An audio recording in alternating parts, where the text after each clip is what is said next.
The chimpanzee suddenly roared at the humans, but the man stood firm. He calmly told his partner not to move. Yet his partner panicked. The next second, the chimpanzee charged like a wild beast. Just as it was about to strike, a massive white ape appeared. It slammed the chimpanzee several meters away and roared so loudly that the chimp froze.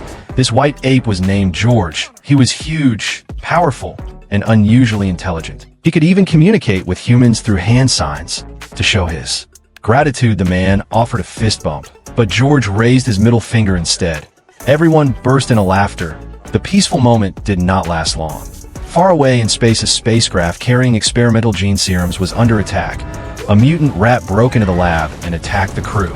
A terrified woman grabbed the genetic samples and escaped in a pod.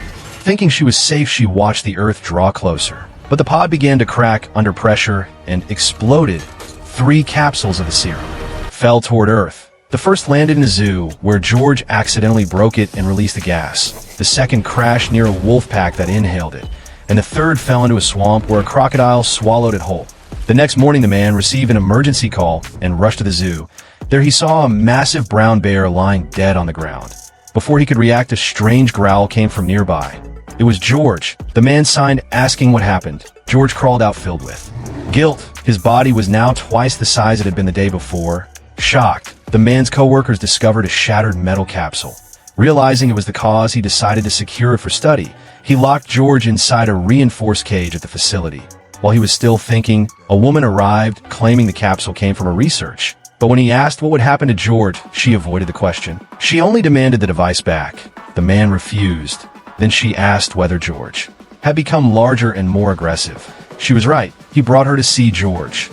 Yesterday, George stood 2 meters tall. Today, he was already 3 meters. His growth was out of control. George signed that he was hungry, but they could not risk feeding him too much. The woman explained that the gene serum combined the growth of a whale, the strength of a beetle, and the speed of a jaguar. They continued discussing while forgetting George's hunger. Finally, George snapped. The man tried to calm him, but George ripped a boulder from the floor and smashed the cage. Within moments, the steel bars twisted apart, and George stormed out toward the crowded area.